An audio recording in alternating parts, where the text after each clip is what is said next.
오늘 이 시간에는 근심 안으로 주님을 초대하라. 근심 안으로 주님을 초대하라는 제목으로 나눔을 가져보겠습니다. 인생을 살아가다 보면 근심할 일이 참 많다는 생각이 듭니다. 가족 문제도 그렇고, 사업장이나 직장 문제도 그렇고, 건강 문제도 그렇고, 나열하자면 정말 끝도 없는 것 같습니다. 그런데 성경은요, 계속해서 우리에게 근심하지 말라고 말씀을 하시죠. 성경의 맨 처음 책인 창세기 21장 12절을 보시게 돼도 하나님께서는 아브라함에게 내 아이나 내 종으로 말미암아 근심하지 말라는 말씀을 주셨죠. 또 신약 성경의 맨 처음인 마태복음에서도 우리는 근심하지 말라는 주님의 말씀을 어렵지 않게 찾을 수 있어요. 마태복음 6장 24절에 이런 기록이 있습니다. 그러므로 내일 일을 위하여 염려하지 말라. 내일 일은 내일이 염려할 것이요 한날의 괴로움은 그날의 족하니라. 이외에도 시간 관계상 다 찾을 수는 없지만 성경에서 신구약 전체에서 계속 염려하지 말라, 근심하지 말라는 말씀을 합니다.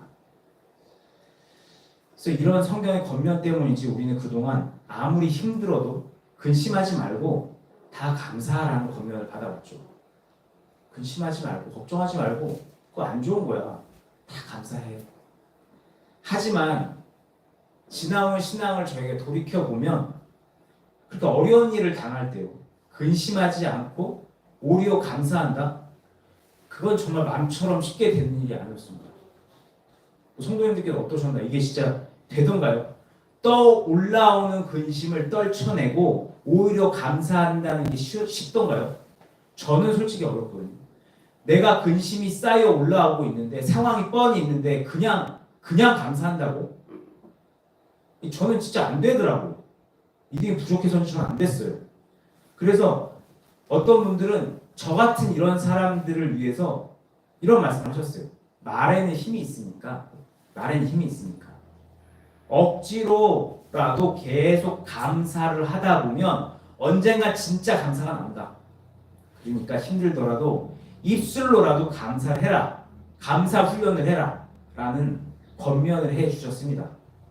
하지만 저는요, 제가 그분들이 말씀이 틀렸다는 게 아니라 저는 묻고 싶어요.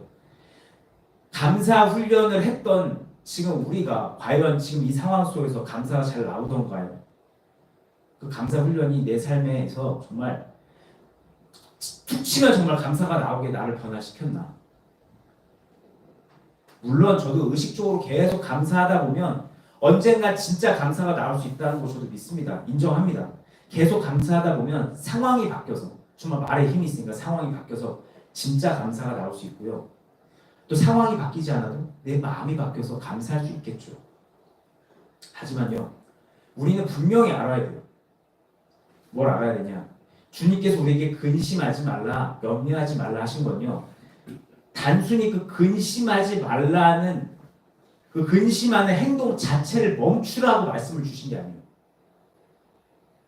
이 포인트를 잘 보셔야 되는데, 근심하지 말라는 근심하는 행동 자체를 멈추라고 주신 게 아니라는 거예요. 그럼 이 말씀 왜 주셨냐? 맡기라고 주셨던 거예요. 맡기라고. 나에게 맡겨서 근심을 덜어내라. 근심하지 말라. 맡겨서 덜어내라. 맡겨서 내려놔라. 나눔이 다 아시죠? 다시 말씀드리지만 근심하지 말라, 염려하지 말라 말씀은 근심 자체를 멈추고 억지로라도 감사하라 라고 주신 말씀이 아니라 근심을 맡겨서 근심에서 자유해라고 주신 말씀이라는 거예요. 그래서 근심하지 말라라는 그 말씀은 초점이 어디에 있냐면 근심이라는 행동 자체에 있는 게 아니라 근심을 제거할 수 있는 맡김에 있어요. 맡김에. 그래서 근심하지 말라는 말씀에 순종하기 위해서는요, 근심을 떨쳐내고 억지로 감사하는 게 아니라 맡기라는 거예요. 맡기는 거예요. 맡기는 거. 근심을 참고 그래도 감사해요 하는 게 순종이 아니라 맡기는 게 순종이 있다는 거예요. 그 말 속에 담겨있는 의미를 분명히 알아야 됩니다. 오늘의 첫 번째 복음 마태복음 11장 28절에 이런 기록이 있어요. 그럼 첫 번째 복음 마태복음 11장 11장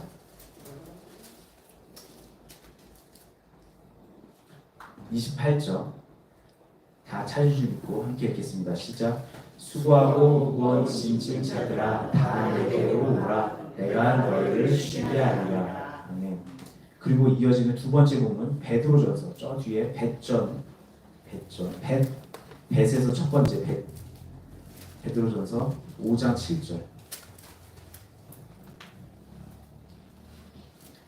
베드로전서 저 뒤에 베드로전서 5장 7절 다 찾으시면 있고 베드로전서 5장 7절 함께 읽겠습니다.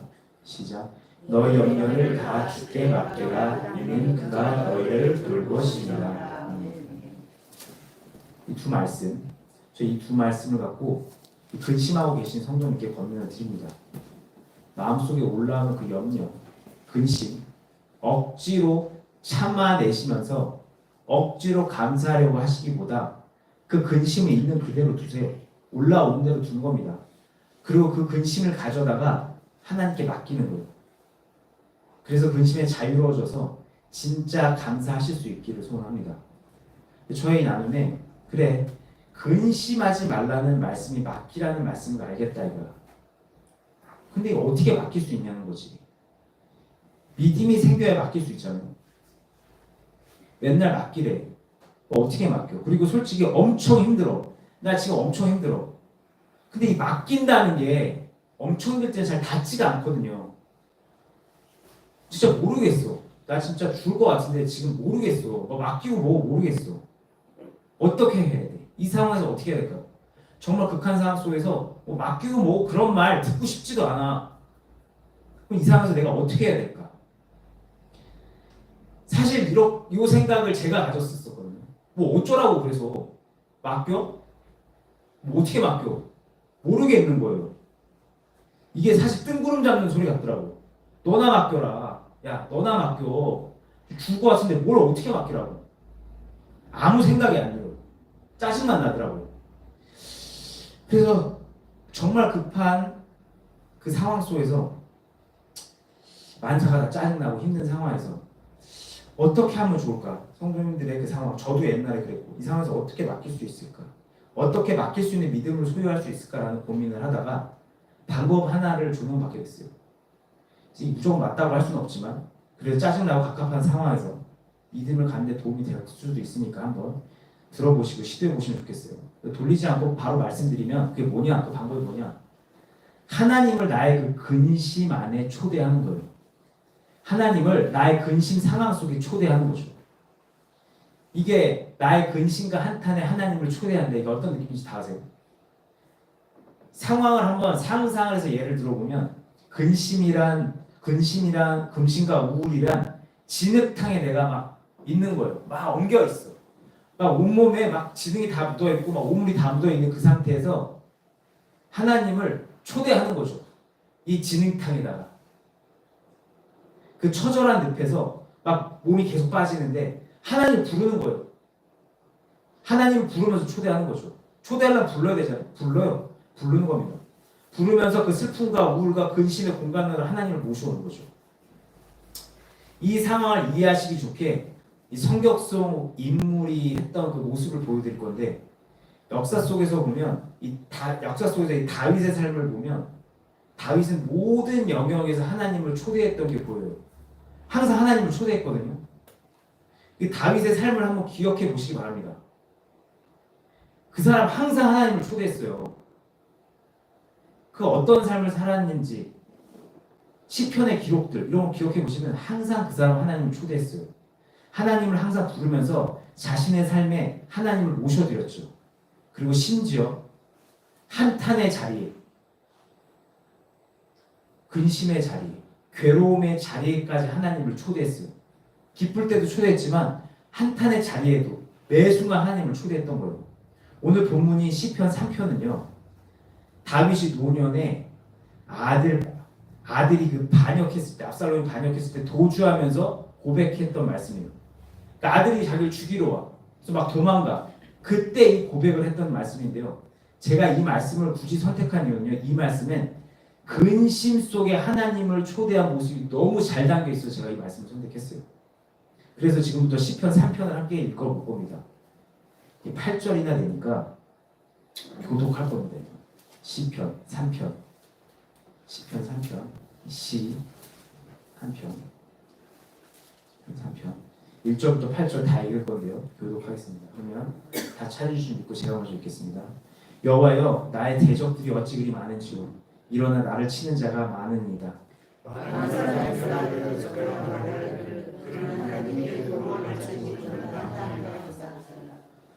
여호와여 주는 나의 방패시요 나의 영광이시요 나의 머리를 드시는 자니이다. 내가 나의 목소리로 여호와를 부르짖으니 그의 성산에서 응답하시리로다. 내가 누워 자고 깨었으니 여호와께서 나를 붙드시니로다. 천만이 나를 역사하시니라 하여도 나를 두려워하지 아니하리이다. 7절 여호와여 일어나소서 나의 하나님이여 나를 구원하소서 주께서 나의 모든 원수의 뺨을 치시며 악인의 이를 꺾으셨나이다. 구원은 여호와께 있사오니 주의 복을 주의 백성에게 내리소서.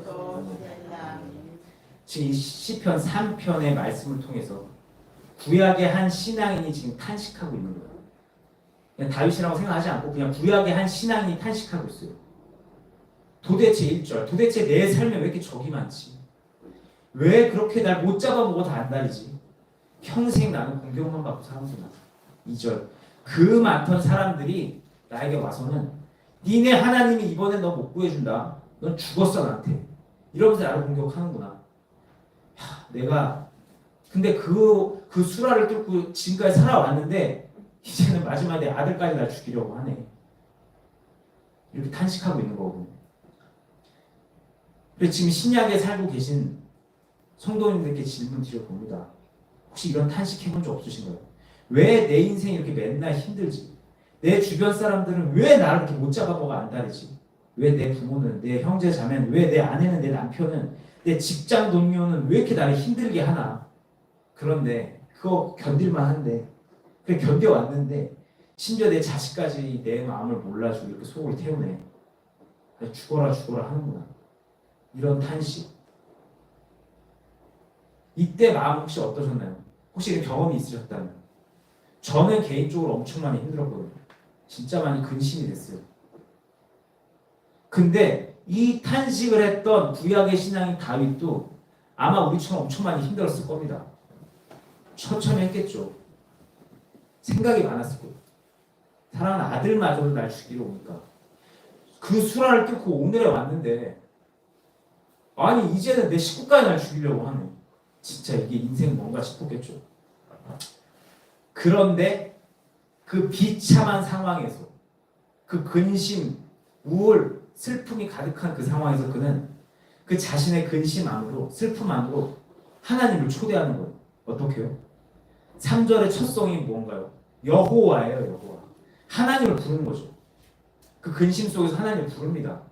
근심을 떨쳐내려고 한 게 아니에요. 근심을 억지로 누르고 하나님께 감사했던 게 아니에요. 그냥 근심을 있는 그대로 근심을 그대로 다 통째로 겪으면서 그 안에서 하나님을 찾았던 거죠. 여호와여 하나님 부릅니다. 그리고 하나님께 기도해요. 주는 나의 방패시지 않습니까? 나를 항상 방어해 주셨잖아요. 나의 영광이셨잖아요. 나의 머리를 들어주시는 나를 높여주시는 분이었잖아요. 그러니까 주님 나의 하나님 내 근심에 찾아와 주셔서 나를 좀 도와주십시오. 내가 지금 수렁에서 죽어가고 있으니까 나의 주님 나 좀 도와주십시오. 예? 저 좀 불쌍히 여겨주세요. 기도하는 거예요. 저는 이렇게 되길 원하는 거거든요. 억지로 막 근심 나쁜 겁니다. 예, 나쁘죠. 근심은 내 뼈를 상하게 하죠. 근데 그거를 막 안 합니다. 감사할 겁니다. 이렇게 억지로 하는 게 아니라 다윗처럼 그 근심 속에서 하나님을 찾는 거예요. 나 좀 도와주세요. 당신 내 힘이었잖아요, 아버지. 이렇게 기도를 하니까, 이렇게 하나님을 초대하니까 어떤 일이 일어났냐? 응답을 하세요. 4절. 내가 나의 목소리 여호와께 부르짖으니 그의 성산에서 응답하신도다. 이렇게 하나님을 나의 이 수렁에 초대하면, 나의 근심에 초대하면 하나님의 응답을 들을 수가 있어요. 그러니까 초대해 보시기 바랍니다. 불러보세요. 정말 간절히 그분의 얼굴을 바라면서 그분을 불러보시기 바랍니다. 내 아버지 얼굴 어디 있습니까? 아버지 어디 숨어 계세요? 불러보는 거예요. 잠언 8장 17절. 나를 사랑하는 자들이 나의 사랑을 입으며 나를 간절히 찾는 자가 나를 만날 것이다. 간절히 찾는 거죠. 이 약속이거든요. 하나님 약속. 반드시 만나주세요. 그렇게 응답을 듣게 되잖아요. 그럼 이런 고백을 하게 됩니다. 5절. 내가 누워 자고 깨었으니 여호와께서 나를 붙드시미로다. 느껴지는 거예요. 아, 나의 하나님께서 나를 붙들고 계시구나. 내가 자고 깨는데 이 모든 일상의 생활 속에서 하나님이 나를 붙들고 계시구나. 느껴지기 시작하는 거예요. 그리고 그렇게 여호와께서 나를 붙드신 게 느껴지자 이제 이런 고백을 할 수 있게 돼요. 6절. 천만인이 나를 에워싸도 진을 친다 해도 나는 두렵지 않다. 이제 정말 1, 2절에 정말 너무 처참했는데 기도한 거야. 여호와여 어디 있습니까? 나의 방패시 어디 있습니까? 그러자 대답해 주셨어. 내가 너와 함께 있다. 이제는 말하는 거죠. 천만인이 에워싸도 나 이제 두렵지 않습니다. 내 하나님이 옆에 계시니까. 하나님의 이름을 외치며 근심과 탄식 안으로 하나님을 초대하자 이 탄식이 믿음의 고백으로 바뀐 게 보이세요? 이 탄식이 슬픔이 간절한 믿음의 고백이 된 거예요. 이렇게 하나님이 개입하셔서 응답을 듣게 되면 믿음이 생깁니다. 왜냐하면 저에게 닿기로는 하나님의 음성은요 성령님의 조명이라고 할 수 있는데 이렇게 조명이 되면 내 영혼의 눈이 떠지거든요. 그럼 보게 돼요. 내 영혼이 보게 돼요. 그러면 믿어지는 거예요. 모르겠어요. 이게 무조건 맞다고 할 수 없지만 저에게 그렇게 조명됐어요. 음성을 들어. 내 영혼이 눈을 떠. 내 영혼이 봐. 그랬더니 나는 그냥 믿어져. 내 영혼이 복음 있는 거죠. 내 육의 눈이 아니라 내 영혼의 눈으로 봐. 그러니까 내 심령이 믿어져. 그래서 믿음은 진리신 하나님의 말씀을 들으면서 나는 것 같아요. 그리고 그렇게 믿음이 생기면 우리의 탄식은 믿음의 고백이 되죠. 두렵지 않다. 여호와께서 나를 붙드신다. 자고 일어나는 모든 환경 속에서 여호와께서 나를 붙드신다. 그래서 나는 이제 두렵지 않다. 내 아들이 죽이러 와? 안 두렵다 이제. 천만인이 둘러싸도 나 이제 안 두렵다. 나 혼자여도 안 두려워. 왜냐하면 나 하나님 계시니까. 그렇게 믿음이 생긴 나는 이제 이렇게 기도합니다. 7절로 8절. 여호와여 일어나소서. 나의 하나님이여 일어나소서. 그래서 이제 나를 구원해 주세요. 나와 함께 계시잖아요. 주께서 나의 원수의 땀을 치실 겁니다. 치시고 악인의 일을 꺾으셨나이다. 믿어지는 거예요. 그리고 8절. 구원은 여호와께 있으니 주의 복을 주의 백성 위에 내리소서. 이제 고백하는 거죠. 여호와여 일어나소서. 나와 함께 계신 주님 일어나소서. 원수의 땀을 때려주시고 악인을 꺾어주세요. 구원이 아버지께 있으면 제가 압니다. 그러니까 주님의 자녀에게 복을 내려주세요. 건져주세요. 자유를 주세요. 기도할 수 있게 되는 거죠. 탄식이 결국 소망의 기도가 돼요. 이게 내 삶에 내 근심에 하나님을 초대하는 결과예요. 억지로 근심을 털어낸 게 아니라 그 속에 하나님을 초대하는 결과. 저의 이 나눔에 그래 힘들 때 하나님 찾는 거 맞지. 근데 솔직히 힘들 때 하나님 찾지 않는 신앙인이 있나? 나 기도했는데 나 힘들 때 하나님 찾았어. 너무 당연한 얘기 하는 거 아니야? 왜? 당연한 얘기죠. 그런데 제가 그럼에도 불구하고 이 나눔을 갖는 건요. 우리 모두가 근심할 때 하나님을 찾지 않아서 이 나눔을 갖는 게 아니라 이 원리를 바로 잡으려고. 근심은 억지로 떨쳐내는 것이 아니라 근심하면서 하나님을 초대해서 응답과 하나님의 일하심을 경험하는 가운데 감사로 채우는 것이라는 걸. 억지로 감사하는 게 아니라 이 순서를 바로 알기를 원해서 이 영적 원리를 분명히 아시기를 원해서 이 나눔을 갖습니다. 떨쳐내서 감사를 땡겨와서 하는 게 아니라 그 근심이 하나님을 초대해서 하나님의 음성을 듣고 일하심을 경험하면서 든든한 마음이 생겨. 하나님의 일하심에 감사함을 느껴져. 그래서 감사한다.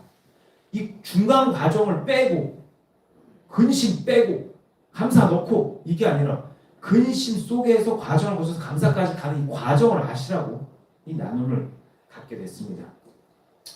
이제 말씀 마무리해서 권면을 드립니다. 죄 많은 이 땅에 살다 보면 근심될 일이 많죠. 너무 많습니다. 사실 뭐 어리지만 제 삶을 보더라도 진짜 근심될 일이 너무 많아요. 끊이지 않게 이어집니다. 이게 뭐 언제나 끝난 것 같으면 꼭 항상 새로운 게 있고, 하지만 성경은 근심하지 말라 하고 계시죠. 그래서 우리 근심하지 않기 위해 억지로 감사하며 살아왔죠. 물론 하나님을 찾기도 했지만 근심 자체를 제거하는 데 집중하면서 그 자리에 감사를 끼워 넣으려고 해왔어요. 하지만 근심하지 말라는 주님의 말씀은 근심을 억지로 멈추라는 게 아니라, 그래서 억지로 감사를 끼워 맞추려는 게 아니라 하나님을 믿고 하나님께 맡겨서 근심에서 자유하라는 말씀이었죠. 그러니까 앞으로 근심이 올라오시면 억지로 참지 마시고 있는 그대로 그냥 근심하시고 감사 억지로 껴넣으려 하지 마시고 그냥 그대로 근심하시되 그 근심에 하나님을 꼭 초대해 보시기 바랍니다. 계속 찾는 거예요. 계속 기도하는 거예요. 그 근심을 수렁해서 언제까지? 응답을 들을 때까지. 그렇게 응답을 듣게 되시면 시편 3편의 기록대로 믿음의 고백, 소망의 기도를 하실 수 있게 될 겁니다. 오늘 나눔은 여기서 마치겠습니다. 오늘 다시 기도하겠습니다.